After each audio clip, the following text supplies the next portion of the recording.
When your dog looks up at you from across the room, what do you think they're actually seeing? If you said their owner or a person, I get it. That's the obvious answer. But it's not the real one. Your dog's brain isn't even built to process you the way it processes another dog or the way you process another person. What's actually happening is something much stranger, and honestly, once you understand it, you'll never look at your dog's stare the same way again. Stick around, because number 6 on this list is based on a brain scan study that genuinely changed how scientists talk about dog love, and it's not what you'd expect. Let's get into it. 1. Your dog barely sees you at all, and this is the one that flips everything on its head right away. Here's something most owners don't know. Your dog's eyesight is honestly kind of bad. Blurry compared to yours, limited color range. They see the world mostly in muted yellows, blues, and grays. Reds and greens basically wash out into brown. If your dog is looking at you from across a big backyard, they are not clearly making out your face. Not really. So here's the question researchers actually asked. If their eyesight is this limited, how does a dog recognize their own person in a crowd at a distance from behind? Turns out they're not using their eyes the way you'd assume. Dogs identify people primarily through a combination of movement pattern, body shape, and scent, way before facial detail even matters. There's research on this called biological motion perception. Basically, dogs are incredibly tuned to recognize the specific way a body moves, your walk, your gait, the rhythm of how you carry yourself. That means your dog isn't reading your face from across the yard, they're reading the pattern of you, the way nobody else on Earth moves exactly like you do. So when your dog perks up the second you turn the corner before you've said a word, before they could possibly see your face clearly, that's not magic. That's 15,000 years of evolution turning your walk into a signature they'd recognize anywhere. 2, they know you're breathing. This one's a little unsettling once you actually sit with it. Dogs have somewhere between 10,000 and 100,000 times the scent sensitivity of a human, depending on the breed. We talk about this a lot in terms of them smelling treats or other dogs. But researchers have found something more specific. Dogs can detect subtle shifts in human breath and body odor that correspond to changes in stress hormone levels. Basically, before you consciously feel anxious, your body chemistry has already started shifting, and your dog's nose picks it up before your own brain has caught up. There's actual applied research on this. Dogs trained to detect the scent signature of an oncoming panic attack, or even blood sugar drops in diabetic owners, sometimes minutes before the person feels anything at all. Now think about what that means for an ordinary day.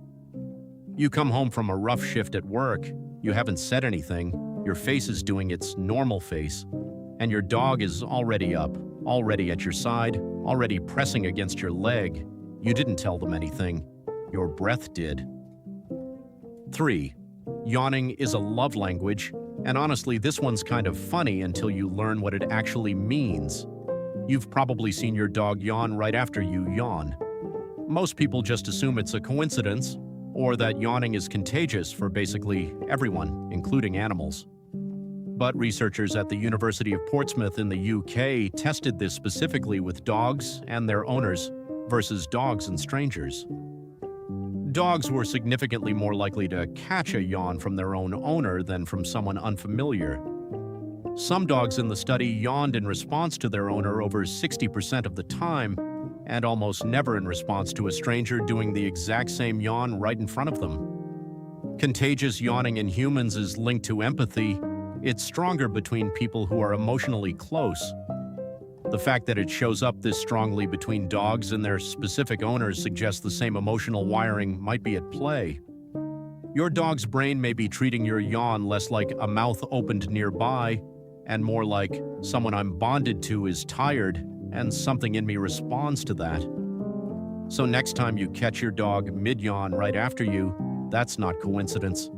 That might be one of the clearest signs of attachment they have, and it's happening basically for free every single day, and nobody notices.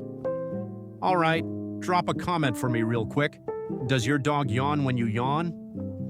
I want to see how many of you say yes because I have a feeling it's basically everybody. 4.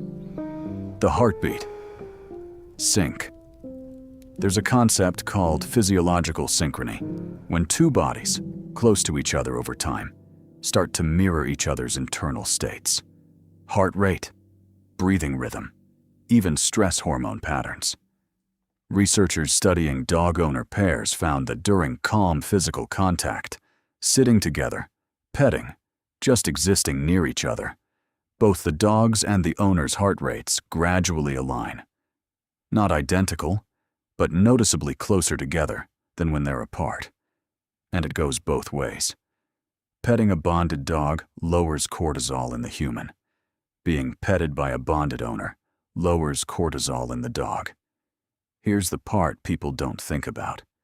This means your dog's nervous system, over months and years of living beside you, has essentially been building a live map of what normal you feels like. Your resting heartbeat, your regular breathing pattern when you're relaxed on the couch. So when something's off, when you're sick or stressed or grieving something you haven't said out loud, your dog isn't guessing based on your face.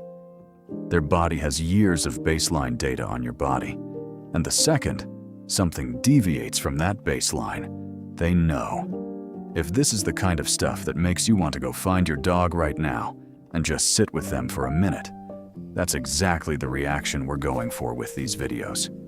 Hit subscribe if this is new to you, because we do this every week. Real research, not just awe content.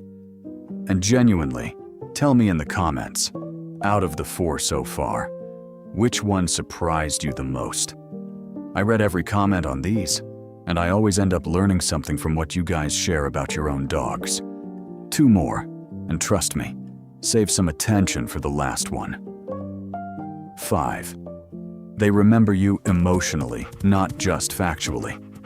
There's a difference in memory science between what's called episodic memory, remembering a specific event, like we went to the park on Tuesday, and emotional memory, which is remembering how something made you feel, often without any clear memory of the actual event attached to it.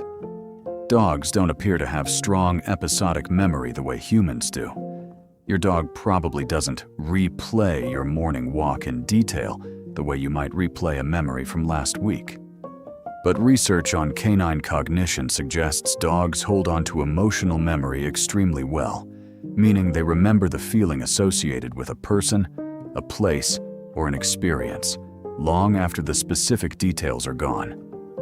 This is actually why some rescue dogs, adopted from difficult situations, can show fear around specific things, a raised hand, a certain tone of voice, without any clear memory of the event that caused it.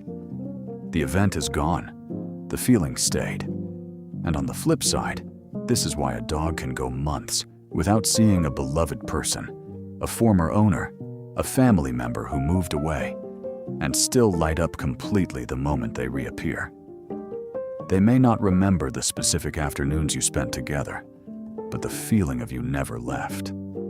6. What their brain actually does when they see your face. This is the one I told you about at the start. A neuroscientist named Gregory Burns ran a series of studies where he trained dogs to lie completely still, awake, unrestrained, inside an MRI machine, which by itself took months of patient work, because dogs obviously aren't used to lying still in a loud tube. Once he could actually scan a fully awake dog's brain in real time, he started testing what happened when dogs were shown the scent, and separately the sight, of their owner versus a stranger. The results were remarkable. The caudate nucleus, a part of the brain closely tied to anticipation, reward, and positive association, the same region that activates in humans when we expect something we love, lit up specifically and consistently in response to the owner. Not to any human, to their specific person. Burns has said publicly that based on the pattern of brain activity, dogs appear to process their owner similarly to how humans process someone they love. Not identical to human romantic or parental love, but occupying a genuinely comparable space in the brain's reward system. That's not a guess. That's not a pet owner projecting feelings onto an fMRI scan. That's a dog's brain, mid-scan, lighting up in the exact region tied to love and anticipation, specifically when your face or your scent shows up. 7. The thing they're actually looking for. And here's where all of this comes together. Your dog can't see your face clearly from a distance. Doesn't matter. They know you by the way you move. They can't hear you explain what kind of day you had. Doesn't matter. They know from your breath and your scent. They don't replay memories of your specific afternoons together the way you do. Doesn't matter. The feeling of you stays anyway. And when they finally do see you up close, their brain doesn't file you under human. It files you under the same category the brain reserves for the things it loves most and anticipates seeing again. So when people say, "My dog sees me as their whole world," that used to sound like something people say because it's sweet. It's not just sweet. It's measurable. It shows up on a brain scan. It shows up in a heartbeat monitor. It shows up in a yawn. Your dog was never looking for a human. Humans, generally, don't get that reaction from a dog's brain. Your dog was looking for the specific pattern, scent, rhythm, and feeling that adds up to you. And every single day, when you walk through that door, that's exactly what they find. So before you go, comment below and tell me which one of these 7 actually changed the way you see your dog. I want to know if it was the brain scan, the yawning thing, or something else entirely. If this gave you a new way of looking at your dog, hit like, subscribe if you're not already, and go find your dog right now. Apparently, they've been looking for you the whole time too.